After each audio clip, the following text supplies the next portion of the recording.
रोज़वेल घटना जुलाई 1947 में अमेरिका के रोज़वेल, न्यू मैक्सिको के पास हुई एक रहस्यमयी घटना को कहा जाता है। एक खेत में किसी अज्ञात वस्तु के मलबे के मिलने के बाद अमेरिकी सेना ने पहले दावा किया कि उन्होंने एक उड़न तश्तरी बरामद की है, लेकिन बाद में ये बयान बदलते हुए कहा गया कि वो मलबा एक मौसम गुब्बारे का था। इस अचानक बदलाव ने कई तरह की अटकलों को जन्म दिया और लोगों का मानना है कि इसमें एलियन यान और सरकारी साजिश शामिल थी। कई दशकों बाद भी रोज़वेल घटना दुनिया की सबसे प्रसिद्ध और विवादित यूएफओ घटनाओं में गिनी जाती है। दिसंबर 1980 में इंग्लैंड में तैनात अमेरिकी वायुसेना के कर्मियों ने रेंडलशैम फॉरेस्ट में अजीब रोशनी और एक चमकती हुई त्रिकोणीय वस्तु देखने की रिपोर्ट दी। कहा जाता है कि ये वस्तु जमीन पर उतरी, उसके निशान छोड़ गई और रेडिएशन स्तर बढ़ गए, फिर तेज गति से आसमान में गायब हो गई। आधिकारिक स्पष्टीकरणों के बावजूद ये घटना आज भी ब्रिटेन की सबसे प्रसिद्ध और रहस्यमयी यूएफओ घटनाओं में से एक मानी जाती है।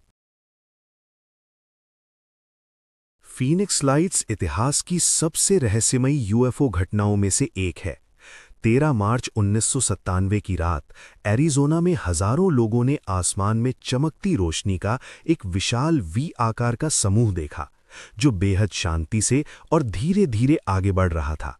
गवाहों के अनुसार ये इतना बड़ा था कि इसके गुजरते समय सितारे तक दिखाई देना बंद हो गए।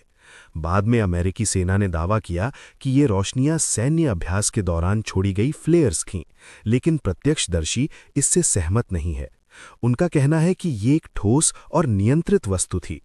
दशकों बाद भी फीनिक्स लाइट्स रहस्य बनी हुई हैं, जो गुप्त तकनीक और एलियन मौजूदगी पर बहस को आज भी जिंदा रखती हैं। वेस्टॉल यूएफओ घटना ऑस्ट्रेलिया की सबसे चौंकाने वाली और भरोसेमंद यूएफओ घटनाओं में से एक मानी जाती है। 6 अप्रैल 1966 को मेलबर्न के वेस्टॉल हाई स्कूल में पढ़ने वाले 200 से ज्यादा छात्र और शिक्षकों ने एक चमकदार तश्तरी के आकार की वस्तु को स्कूल के ऊपर नीचे उड़ते हुए देखा। बताया जाता है कि वो वस्तु पास के एक मैदान में कुछ पलों के लिए उतरी, फिर अविश्वसनीय रफ्तार से सीधा ऊपर आसमान में गायब हो गई। कुछ ही देर बाद सैन्यकर्मी मौके पर पहुंच गए और इलाके के कुछ हिस्सों को सील कर दिया गया। गवाहों का कहना है कि उन्हें इस बारे में चुप रहने की चेतावनी दी गई, लेकिन दशकों बाद भी उनकी कहानियां एक जैसी बनी हुई हैं।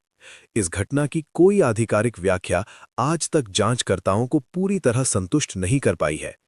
आज भी वेस्टॉल यूएफओ दुनिया की सबसे ज्यादा गवाहों वाली और रहस्यमयी घटनाओं में गिना जाता है। 1961 में बैटी और बार्नी हिल न्यू हैम्पशायर की एक सुनसान सड़क से घर लौट रहे थे।